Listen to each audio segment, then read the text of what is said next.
चिंता ये कितना हानिकारक शब्द है।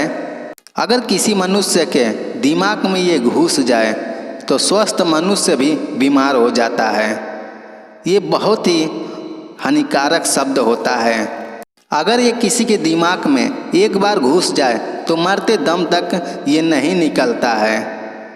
चिंता क्या होता है, हम चिंता क्यों करते हैं, चलिए इसी के बारे में हम विस्तार से बात करते हैं और चिंता जैसे बीमारी से बचे रह सकते हैं और अपना जीवन सुखमय से बिता सकते हैं। तो आप हमारे साथ वीडियो के लास्ट तक बने रहिए। चलिए शुरू करते हैं। वीडियो के भावनाओं में आप खो जाएंगे। इसके पहले आपसे एक छोटी सी रिक्वेस्ट है कि अभी तक आप हमारे चैनल को सब्सक्राइब नहीं किए हैं तो सब्सक्राइब करें और घंटी वाले बटन को दबा कर रखें। चलिए शुरू करते हैं। हर किसी मनुष्य को कोई न कोई चिंता जरूर होता है। किसी को भविष्य का चिंता होता है, किसी को अपने पुत्र का होता है।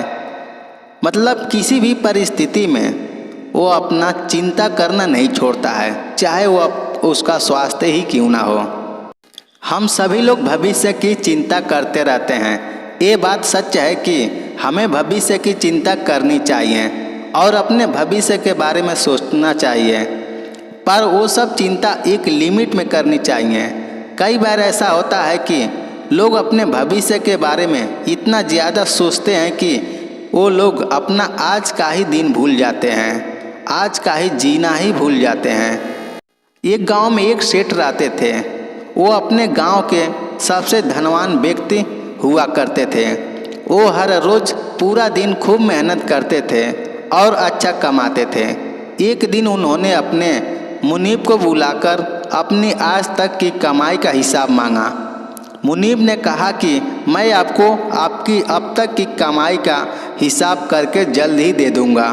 दूसरे ही दिन वो मुनीब सेठ के पास सेठ की आज तक की कमाई का हिसाब लेकर आया। मुनीब ने सेठ को बताया कि जिस तरह से आज खर्च हो रहे हो उस हिसाब से तो आपने इतना कमा लिया है कि अगर आप आज से कमाना छोड़ दें फिर भी आपकी 5 पीढ़ियां आराम से अपना जीवन जी सकती हैं। ऐसा सुनकर सेठ बहुत ज़्यादा खुश हो गए और उनकी खुशी का ठिकाना नहीं रहा। अगर हमें भी ऐसा पता चलता है तो हम भी खुश हो जाते हैं, तो फिर ये सेठ क्यों नहीं होगा।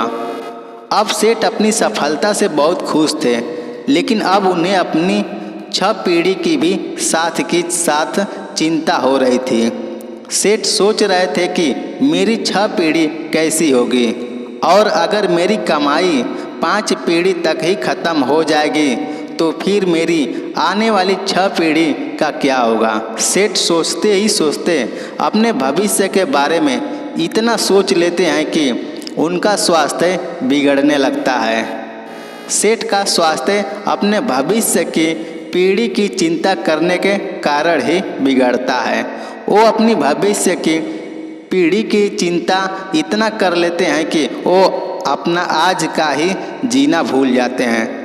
सेठ का एक दोस्त उन्हें मिलने के लिए आता है और सेठ की ये हालत देखकर उन्हें कहता है कि मैं आपको एक उपाय बताता हूँ, आप अगर वैसा करेंगे तो आप जल्द ही ठीक हो जाएंगे। सेठ ने कहा कि मैं बहुत सारे दिनों से बीमार हूँ, मुझे आप जल्दी से ठीक होने का उपाय बताइए। दोस्त ने कहा कि आप एक पंडित को अपने घर पर खाने के लिए आमंत्रित कीजिए और हमारे गांव में जिस बच्चों को आसानी से खाना नहीं मिल पाता है वैसे बच्चे को खाना खिलाइए, आपको जल्द ही अच्छा हो जाएगा। सेठ ने अपने दोस्त की बात मान ली और वो पास में जो पंडित रहते थे उनके घर पर गए और उन्हें कहा कि आप मेरे घर पर खाना खाने के लिए पधारिएगा।